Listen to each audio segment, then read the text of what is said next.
Eutanásia e suas discussões. Quando se fala em eutanásia, automaticamente falamos sobre o fim da vida, ou em termos jurídicos, a cessação da personalidade jurídica. Para isso, é indispensável uma abordagem de algumas noções básicas sobre o início da vida. Primeiramente, o embrião. O embrião não possui personalidade e também não tem quaisquer tipos de direitos assegurados pela esfera jurídica, pois, diferente do nascituro, o embrião pode não possuir vida intrauterina, assim estando crioconservado. No enunciado 2 do Conselho da Justiça Federal, diz que, sem prejuízo da personalidade nele assegurados, o artigo 2 do Código Civil não é sede adequada para questões emergentes da reprogenética humana, que deve ser objeto de um estatuto próprio, ou seja, a norma brasileira não confere observância quanto aos embriões. Segundamente, o nascituro. O nascituro é aquele já concebido e não nascido, dotado de vida intrauterina.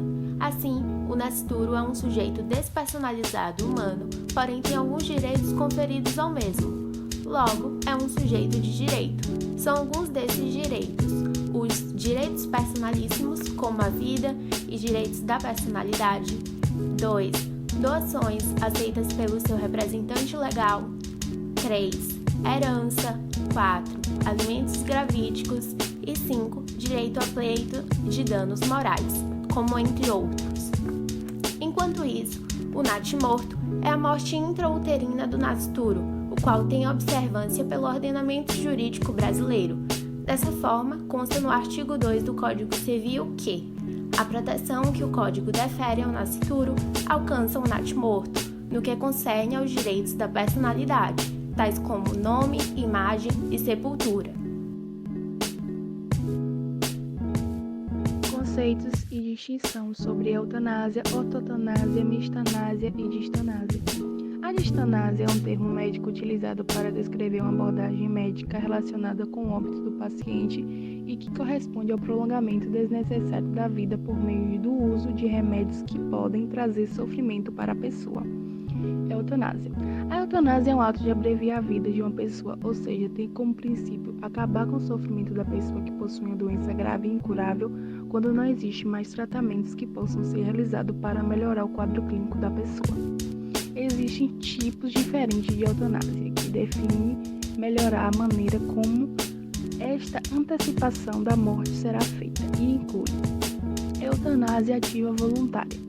É feita pela administração de medicamentos ou realização de algum procedimento com o intuito de levar o paciente à morte, após seu consentimento. Suicídio assistido é o ato realizado quando o médico fornece medicamentos para que o próprio paciente possa abreviar a vida. Eutanásia ativa involuntária é a administração de medicamentos ou realização de procedimentos para levar o paciente à morte, em situação na qual o paciente não conseguiu brevemente. Esta prática é legal em todos os países. É importante lembrar que existe uma forma diferente de eutanásia chamada eutanásia passiva, caracterizada pela suspensão ou término dos tratamentos médicos que mantêm a vida do paciente, sem oferecer nenhum medicamento para sua abreviação. Esse termo não é muito utilizado, pois considera-se que, neste caso, não se causa a morte da pessoa, mas permite que o paciente morra naturalmente, podendo ser enquadrada na prática de ortotanásia. A ortotanásia. A ortotanásia é uma prática médica em que há uma promoção de uma morte natural, sem que sejam realizados tratamentos poucos úteis, invasivos ou artificiais para manter viva e prolongar a morte, como a respiração por aparelhos, por exemplo. A ortotanásia é praticada por meio dos cuidados paliativos, que é uma abordagem que procura manter a qualidade de vida do paciente e da sua família em casos de doenças graves e incuráveis, ajudando o controle de sintomas físicos, psicológicos e sociais. E a mistanásia é composto da eutanásia, sendo caracterizada pela bioética e o biodireito brasileiros como modalidade de término de vida, a qual se caracteriza quando o indivíduo vulnerável socialmente é acometido de uma morte precoce, miserável e evitável como consequência da violação de um direito à saúde. De forma geral, a eutanásia pode ser definida como um ato de antecipar a morte, a distanásia como a morte lenta com sofrimento, enquanto a ortotanásia representa a morte natural, sem antecipação ou prolongamento, e a mistanásia é quando acontece uma morte precoce. Um dos exemplos mais presentes e permitidos na prática é o suicídio assistido, uma vez que está nas obras cinematográficas como na série Grey's Anatomy. Precisa de um parecer? Inalo, histórico de CA de pulmão, estágio 4. Removi a massa tumoral do pulmão direito 2 meses atrás. Mas os exames mostraram metástase para os gânglios linfáticos e para o fígado. Semana passada voltou para o hospital com derrame pleural. Drenei o líquido que pude, mas ela ainda apresenta dispneia. Isso é mau. Vai entubá-la? Ela não está querendo. O tratamento será paliativo. Não sei mais o que poderíamos fazer. Quer que a ajudemos a morrer? Como... Não posso te dar os medicamentos, mas pode conseguir toda a receita na farmácia do hospital. De novo, eu quero insistir. Tem outras opções. Você pode ficar aqui e sem dor. Só uma pergunta. Owen, não. E se encontrarem a cura? É uma possibilidade real. Por que não salvar a sua vida apostando numa possibilidade real? Dr. Hunt, eu vou chamar o segurança se você Deixa não ela parar. responder. Eu quero ouvir a resposta. Talvez você tenha que estar morrendo para entender. Mas tem uma coisa que acontece quando se deixa de ter medo da morte. A gente começa a ter medo da esperança. Porque ela não é real. Mesmo que achem a cura para o câncer amanhã, é tarde demais para mim. E o que eu faço com a esperança? Ela pode fazer alguém se sentir melhor. Mas me faz sentir solidão. Até que se prove o contrário.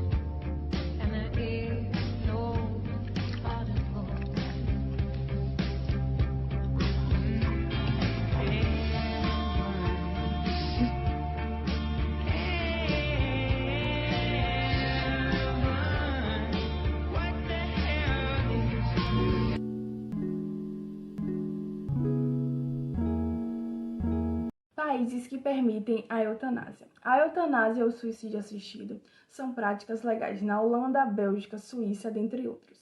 A Holanda foi o primeiro país europeu a permitir a eutanásia, o suicídio assistido, que é possível fazer desde 2002, legalmente, e é necessário que a pessoa tenha doença incurável, esteja no sofrimento insuportável e não tenha qualquer perspectiva de vida.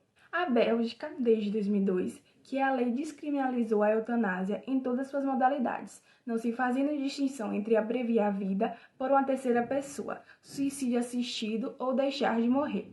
O médico também, desde 2002, legalmente, e é necessário que a pessoa tenha doença incurável, esteja no sofrimento insuportável e não tenha qualquer perspectiva de vida. A Bélgica, desde 2002, que a lei descriminalizou a eutanásia em todas suas modalidades, não se fazendo distinção entre abreviar a vida por uma terceira pessoa, suicídio assistido ou deixar de morrer.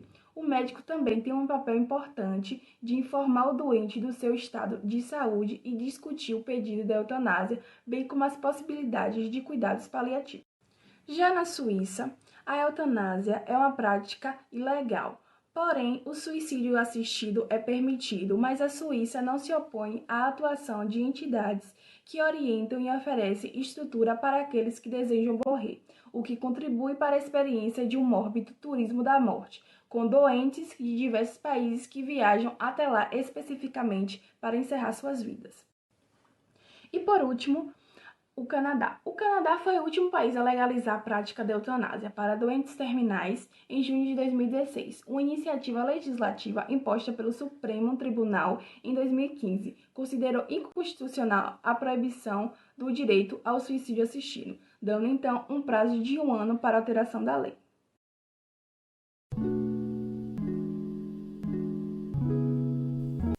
Fim da personalidade e autonomia da vontade.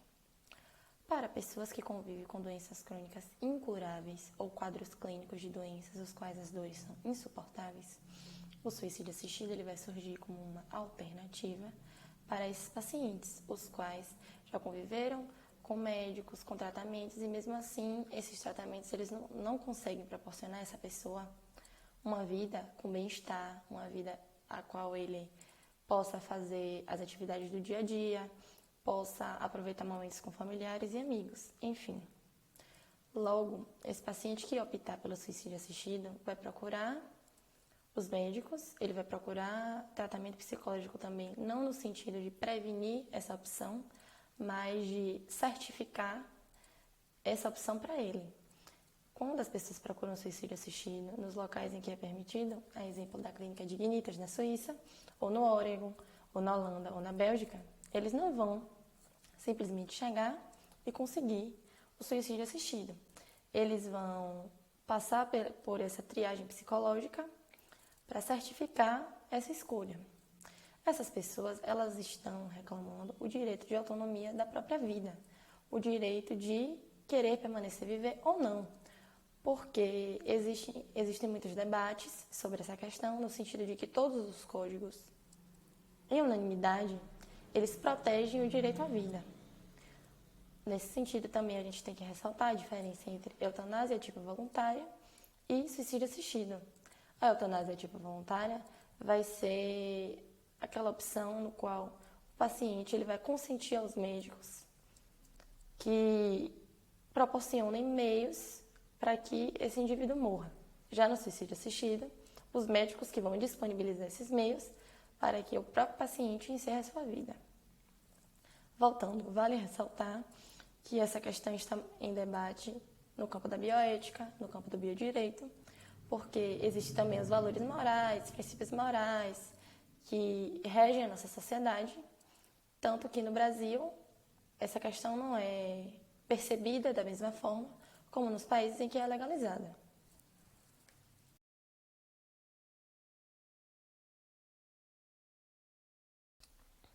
Países em que a criança tem autonomia.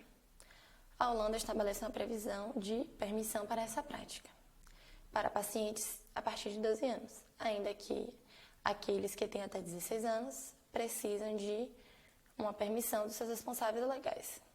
A Bélgica também tornou-se conhecida nesse sentido porque, em fevereiro de 2010, o país ele foi o primeiro a legalizar a eutanásia para crianças. Clínicas Turismo da Morte. A Suíça é talvez o país mais reconhecido por sua permissão legal ao direito à morte. Isso se deve, em parte, à famosa clínica de Ignitas, que oferece este tipo de serviço e tem sido muito procurada por pacientes terminais, que viajam para a Suíça para dar fim às suas vidas. A de Ignitas é a única clínica do país que recebe estrangeiros. São aceitos somente doentes terminais e, ainda assim, psicologicamente preparados para morrer. Por conta disso, muitas pessoas aproveitam essa brecha para viajar a Zurique com o único propósito de cometer suicídio.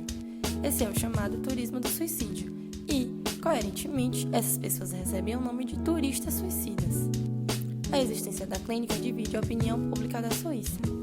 Os críticos afirmam que esta está se consolidando no país e criando o turismo do suicídio, atraindo pessoas de todo o mundo. A clínica foi criada pelo advogado Ludwig Minelli em 1998, como uma organização sem fins lucrativos, administrada por voluntários. Além do problema óbvio de que a rotatividade desse tipo de turista não é a mais alta, afinal, quem vai não costuma voltar, obviamente, alguns dados coletados nos últimos anos têm chamado a atenção. Entre 2008 e 2012, 611 turistas foram para a Suíça para cometer suicídio assistido, segundo a análise publicada. Eles chegaram de 31 países diferentes, embora a grande maioria fosse proveniente da Alemanha e do Reino Unido. Essa prática se tornou comum a ponto do termo ir para a Suíça ter se transformado em um eufemismo para o suicídio assistido no Reino Unido. Jurisprudência brasileira. A jurisprudência em geral traz sempre o entendimento de que a vida deve ser respeitada em primeiro lugar, não sendo cabível ou aceita qualquer situação que interrompa ou acelere a morte. O reconhecimento de um direito à vida também é assegurado constitucionalmente, através do artigo 5 caput. Determina que todos têm direito à vida, mas não direito sobre a vida, o que implica a não aceitação pelo nosso sistema jurídico de práticas como o aborto e a eutanásia, pois a pessoa não teria direito sobre a própria vida. Entende-se, inclusive, que o Estado tem interesse em prolongar a vida das pessoas, pois cada uma representa um papel social relevante.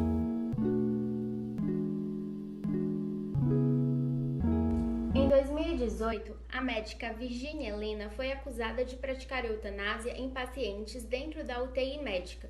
Dessa maneira, o Ministério Público a denunciou por 7 homicídios duplamente qualificados, pois além de induzir a morte destes pacientes, a mesma tinha a intenção de liberar o leito para a entrada de novos pacientes. Segundo testemunhas, Virginia dava preferência à indução de óbito aos pacientes sediados pelo Sistema Único de Saúde, em detrimento àqueles custeados por planos de saúde particular. Além disso, segundo o Ministério Público, a médica utilizava um coquetel de medicamentos também conhecido como kit-morte para a indução destes óbitos. Contanto, o Tribunal de Justiça do Paraná inocentou a ré, decisão esta tomada pelo juiz Daniel Surdi de Avelar, da 2ª Vara do Júri de Curitiba, pois, segundo ele, não havia prova suficiente para levar a ré a júri.